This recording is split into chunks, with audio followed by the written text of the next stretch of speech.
Olá, queridos alunos, tudo bem com vocês? Espero que estejam todos muito bem.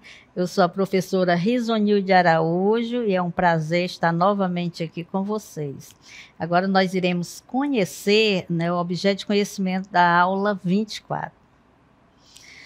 Então, a aula 24 tem como objeto de conhecimento o conhecimento de obras literárias das literaturas brasileira, portuguesa, indígena, africana e latino-americana.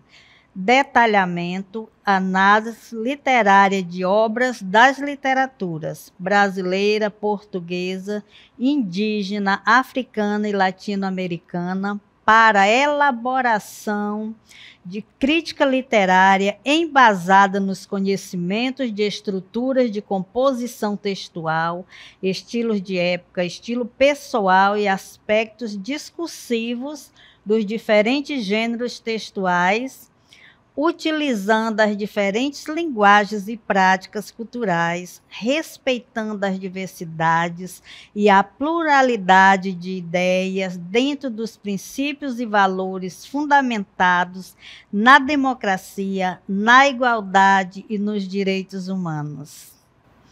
É isso aí, vamos iniciar nossa aula.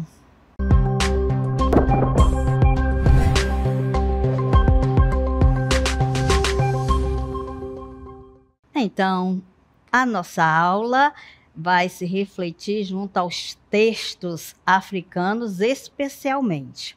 Mas, neste momento, vou apresentar para vocês o panorama das literaturas africanas em língua portuguesa. Então, a herança da colonização portuguesa é um fator de aproximação entre o Brasil e outros países. Vocês sabem que no início aqui, quando os exploradores chegaram, os portugueses só se falavam, não se falava a língua portuguesa ainda, porque tinham só os nativos, se falava em tupi-guarani. Então, vieram os portugueses e deixaram essa herança para a gente. Mas não é só o Brasil que ganhou, a herança da colonização portuguesa. Então, vamos conhecer outros países que também abraçaram, a língua portuguesa como língua materna, como Moçambique, Angola, Cabo Verde, São Tomé e Príncipe, Guiné-Bissau. Então, a evidência mais forte é o caráter oficial da língua portuguesa nesses países, convivendo com línguas nativas que resistiram fortemente à dominação europeia. Que, claro, que enviaram jesuítas para ensinar os nativos, então, com isto, criou-se a língua portuguesa e foi se desenvolvendo. Então, a obra literária e o diálogo com o leitor. Aqui a gente vai trabalhar alguns textos literários, a gente vai fazer análise, viu, minha gente? Então, hoje vai aparecer muitos textos, a gente vai trabalhar, tenha paciência. E é o momento para você fazer suas leituras junto comigo, tá? Vamos exercitar essa prática da leitura e a gente depois, de feita essa leitura minuciosa dos textos, a gente vai analisar, fazer umas questões, interpretações em cima desses textos. Então, os gêneros textuais correspondem a diversas modalidades da expressão literária, definindo diferentes maneiras de escrita. Ao escolher um determinado gênero, ou seja, ao selecionar uma forma ou uma linguagem específica, o escritor possibilita ao leitor ver e sentir a realidade de maneiras múltiplas.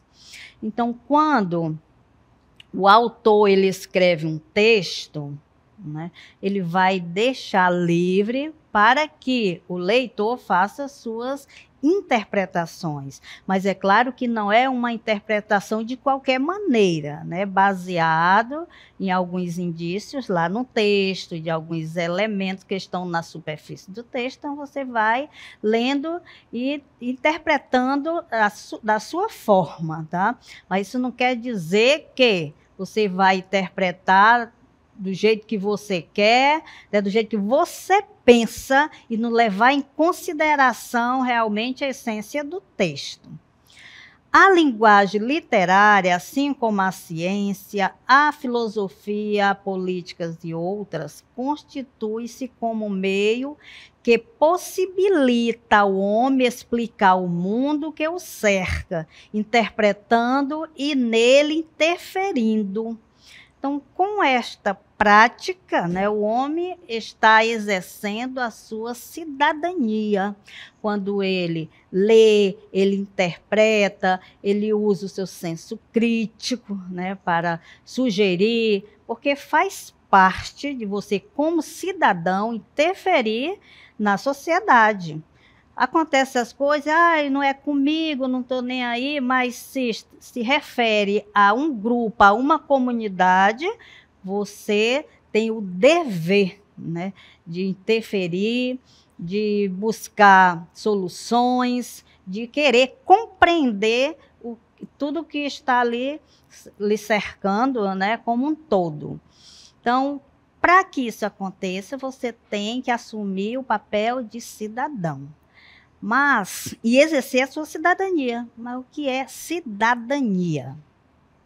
Cidadania expressa um conjunto de direitos que dá à pessoa a possibilidade de participar ativamente da vida e do governo de seu povo. Olha, aí você tem o dever de participar. Tem gente que diz, não gosto de política, mas é o dever da gente. Não estou falando só de política partidária, né? Mas a política está envolvida em todas as ações, né, da nossa comunidade. Quem não tem cidadania está marginalizado ou excluído da vida social e da tomada de decisões, ficando numa posição de inferioridade dentro do grupo social. Né? Por que eu vou ficar à margem se eu posso contribuir? Então, a gente pode contribuir de várias maneiras na comunidade. Né? A gente pode contribuir na hora de votar, exercendo a cidadania para escolher a pessoa certa, né? Para administrar o nosso município, a nossa comunidade. A gente pode contribuir cuidando do meio ambiente, cuidando da escola, cuidando do outro, do seu coleguinha que está do lado e às vezes está precisando só, né, que você pare e ouça, né, que muita gente está dependendo só de uma atenção para desabafar. Então, tudo isso é exercer cidadania, é participar, né, das coisas da comunidade, da sociedade de modo geral. Então, agora a gente vai conhecer a definição de cidadão. A cidadania, né, ele vai exercer, e o cidadão, a definição do dicionário da língua portuguesa, significa indivíduo no gozo dos direitos civis e políticos de um Estado, ou no desempenho de seus deveres para com este. Então, eu trouxe os conceitos, né, de cidadania e de cidadão, porque a gente vai trabalhar alguns textos que requer que você tenha este conhecimento. A gente vai fazer uma análise de alguns textos que trabalham neste foco, né, com esse foco. Então, a gente vai agora assistir a um vídeo da literatura africana em língua portuguesa, que é o que nós iremos, né, entrar com ênfase nesse tipo de texto. Então, preste bastante atenção. A literatura africana em língua portuguesa. As literaturas africanas de expressão portuguesa abrangem obras que, depois de séculos de domínio português europeizante, traduzem certa africanidade em temáticas específicas do período pós-colonial.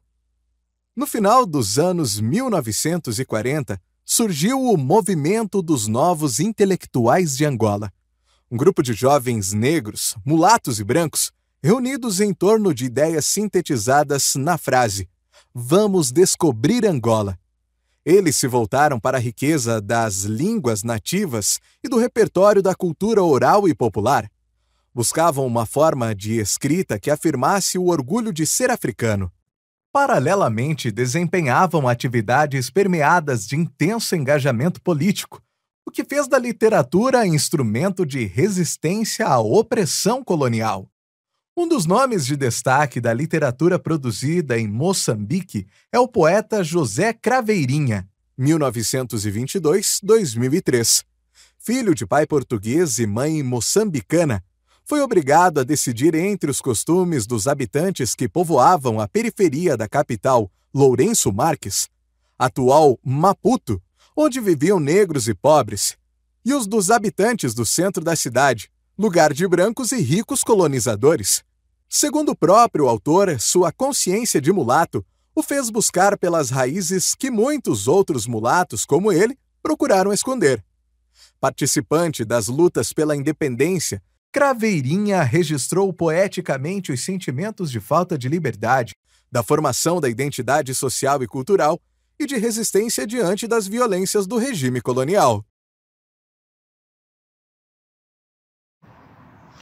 Olha isso aí, agora nós vimos o autor Craveirinha, né? Falamos um pouco sobre ele, agora a gente vai conhecer uma obra dele que se chama Um Homem Nunca Chora.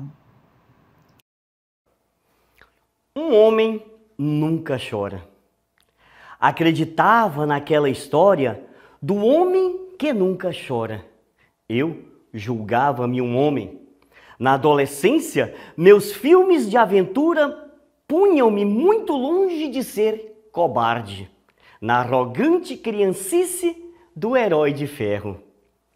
Agora tremo e agora choro. Como um homem treme, como chora um homem. Muito bem, você também acredita que um homem nunca chora, nunca deve chorar? Não, né, minha gente? O homem não é de ferro, então pode chorar. Então, olha só, agora a gente vai analisar esse texto, tá?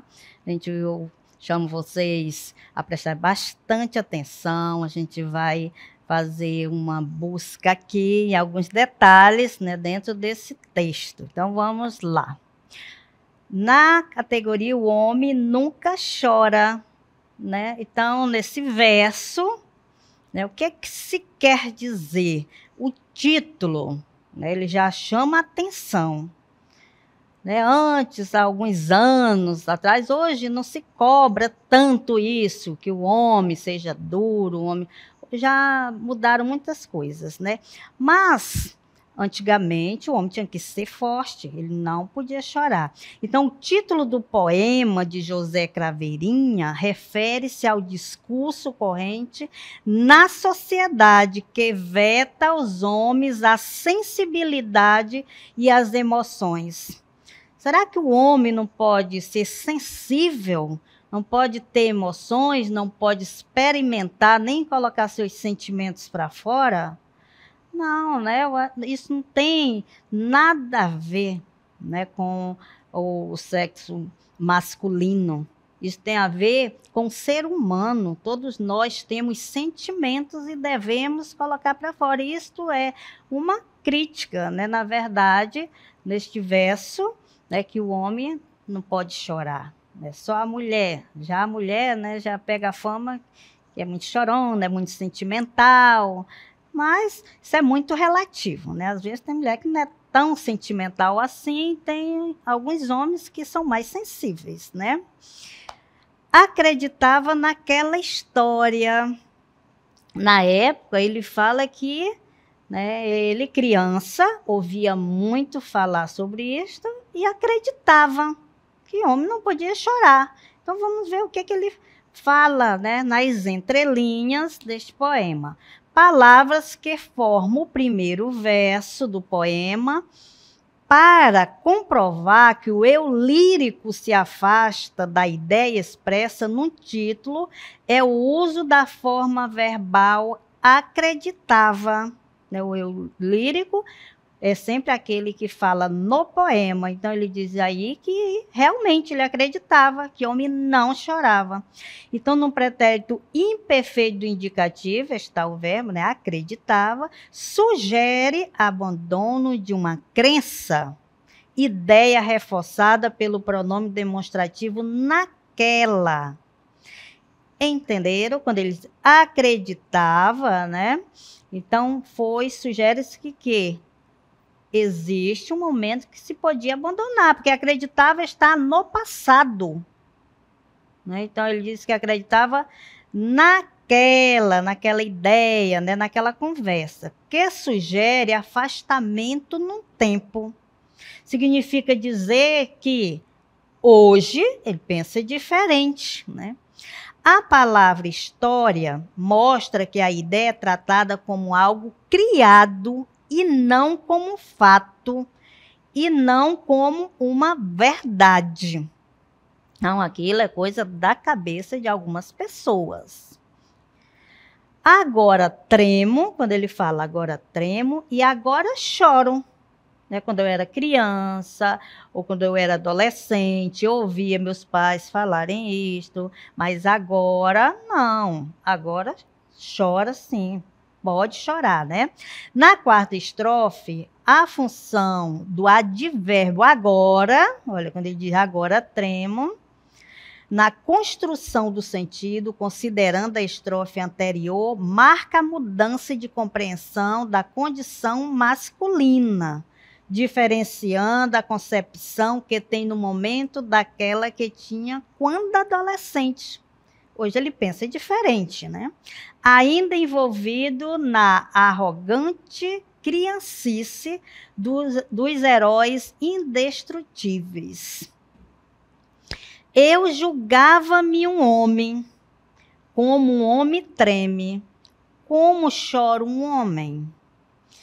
Então, no verso, eu julgava-me um homem, o eu lírico apresenta uma concepção de masculinidade, nascida do discurso que circulava socialmente e absorvida por ele, graças a uma percepção de mundo ainda adolescente. Mas ainda bem, né, que as coisas mudam. E hoje, né, esse que era adolescente, que já é adulto, não pensa mais assim. Eu julgava-me um homem, como um homem treme, como um homem chora, né?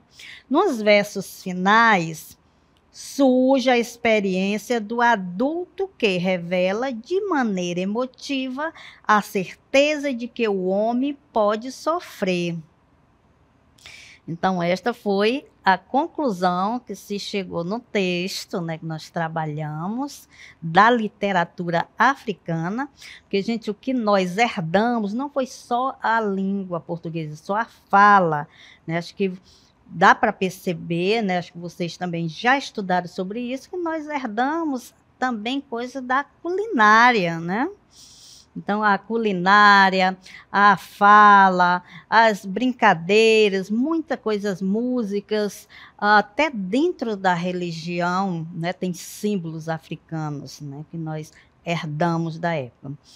Então, tá, espero que nesse primeiro momento do texto a gente vai analisar mais textos, né? Lembre que nós estamos trabalhando textos da literatura africana, então a gente tem que, né, trabalhar mais textos mesmo, né? O nome agora é Taboão dos Palmares. Preste bastante atenção, vamos fazer a leitura junto comigo, tá bom? Taboão da Serra é uma cidade de 1000 faces e não há como decifrá-las sem devorá-las. Impossível pensá-las sem suas ladeiras, seus becos e suas vielas. Cada quebrada é um município no meu estado de espírito. As calçadas são irregulares, por isso nossa gente anda no meio da rua, desafiando a arrogância dos carros. Buzina para você ver. Uma das faces mais bonitas da cidade é a nossa gente, e da nossa gente, uma das faces mais bonitas é a do João Barraqueiro, da Kika e da sua família. Gente da pele preta que tem o suor como marca registrada no rosto. Não importa o evento nem o local, é lá que eles estão. É comum vê-los nas praças, campos de futebol, shows, favelas, comícios e etc. Todo canto eles estão, né? Desfilando a grandeza dos que não se entregam e se recusam a ser escravos dos parasitismos. A barraca é o quilombo dos palmares dessa família. Tamanha é a liberdade com que constrói o pão de cada dia. Da mesma barraca, lutam como quem faz uma prece ao céu ou à terra, adorando um Deus chamado dignidade.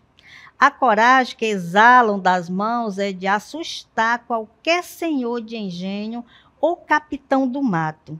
Trazem no olhar o desprezo pela chibata. E no coração, o fogo brando que aquece o caldeirão da liberdade. Valeu, Zumbi! Por ele, né? Se não fosse o Zumbi.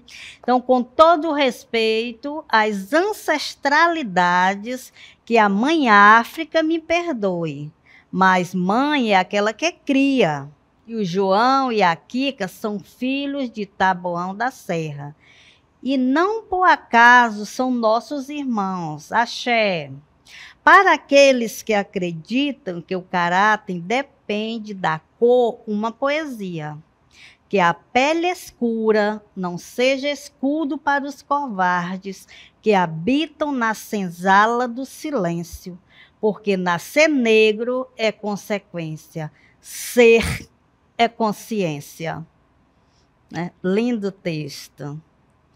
Então, é um texto para a gente refletir, né? Uma lição que esse texto traz. Vamos compreender melhor esse texto? Então, vamos para o questionamento que a gente pode fazer. Você pode pensar diferente, a gente vai trabalhar aqui como resposta, uma sugestão, mas você pode interpretar, né, a sua maneira, do seu jeito.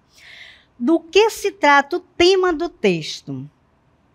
Então, o tema trata da caracterização da vida em Taboão da Serra, né? Está falando desta cidade, da Grande São Paulo, no estado de São Paulo. Nela, descreve-se uma família de pessoas negras que trabalham muito e não se deixam abater pelo preconceito ou pelas desigualdades historicamente criadas pelo período da escravidão. Que relação é possível fazer entre essa cidade e o conceito de multiculturalismo, né? Várias culturas envolvidas, que você conheceu anteriormente? Dizer que Taboão da Serra é uma cidade de 1000 faces, o que isso significa, né? Vamos fazer uma análise.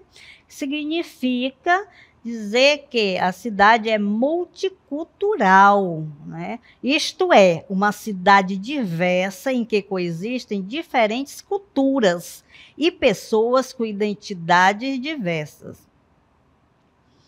Qual é o sentido de chamar a cidade de Taboão dos Palmares? Quais são as referências da crônica a esse contexto histórico? Né? Olha, quando fala em várias culturas, e por que chamar essa cidade de Taboão dos Palmares? Né? Tem toda uma história e todo um contexto para que isso aconteça. Ao chamar Taboão da Serra de Taboão dos Palmares, o cronista faz uma comparação entre a cidade e o quilombo dos Palmares. Isto é, assim como o quilombo era local de resistência à escravidão, a cidade mencionada é também lugar de resistência de seus moradores. Então, ali firme e forte, né? Passa por preconceito, mas segue em frente. Segundo o autor, qual é a importância de João Barraqueiro, o que sua família, o que ele representa para a cidade? Para o autor, João Barraqueiro, que sua família representa as pessoas de Taboão da Serra, negras, trabalhadoras que enfrentam a discriminação racial e a desigualdade social. Em sua opinião, porque o autor agradece a Zumbi no texto, lembra? Lá no final? Porque Zumbi foi o líder do Quilombo dos Palmares, símbolo de resistência à escravidão. Na crônica, antes de agradecer a Zumbi, o autor diz: o fogo brando que aquece o caldeirão da liberdade, indicando acreditar que o líder foi um dos responsáveis pelo fim da escravidão no Brasil. Então, ainda temos, gente, mais um textozinho, também muito interessante, vai ser, né, a gente vai passar, vai ter um áudio aí, você vai ouvir, você também vai acompanhar, que se chama Oração dos Desesperados. Oração dos Desesperados. Dói no povo a dor do universo. Chibata, faca e corte. Miséria, morte, sob o olhar irônico de um Deus inverso. Uma dor que tem cor. Escorre na pele e na boca se cala. Uma gente livre para o amor, mas os pés fincados na senzala. Dói na gente a dor que mata, chaga que paralisa o mundo, e sob o olhar de um Deus de gravata. Doença, fome, esgoto, inferno profundo. Dor que humilha, alimenta a cegueira, trevas, violência, tiro no escuro. Pedaço de pau, lar sem muro. Paraíso do mal, castelo de madeira. Ó senhores, deuses das máquinas, das teclas, das perdidas almas, do destino e do coração. Escuta o homem que nasce das lágrimas, do suor, do sangue e do pranto. Escuta esse pranto. Que lindo esse povo. Que lombo esse povo, que vem a galope com voz de trovão. Pois ele se apega nas armas, quando se cansa das páginas do livro da oração. Que a pele escura não seja escudo para os covardes, que habitam na senzala do silêncio, porque nascer negro é consequência, ser é consciência. Olha, é forte essa passagem. Nascer negro é consequência, ser é consciência. Então, a gente vai analisar um pouquinho esse texto, né, para a gente compreender melhor. Quem são os covardes no texto? No texto, os covardes são aqueles que praticam discriminação racial e julgam a pessoa pela cor da pele, associando ao caráter. Né? A pele é negra e também eles acham que a pessoa ali é um ladrão, é isso, eles ficam julgando e associam que não é legal pela cor da pele. Qual é a crítica social feita num poema? Então, o poema faz uma crítica social à discriminação racial e às consequências da escravidão que deixaram a população negra em profunda situação de desigualdade. Essa desigualdade levou à criação de comunidades pobres, que convivem em condições precárias de vida, sem saneamento básico, com fome e doenças, o que gera violência nesses locais, devido à falta de oportunidades. Então, os poetas, os escritores, eles aproveitam mesmo, né, no seu trabalho, que tem como instrumento a palavra, para criticar, muitas vezes, né, a sociedade e também para conscientizar as pessoas. Esse é o papel do verdadeiro poeta e da literatura, e em especial a literatura da nossa aula sobre a literatura africana, que vem mostrar, que vem nos dar lições. Eu espero que vocês tenham compreendido e até a próxima aula.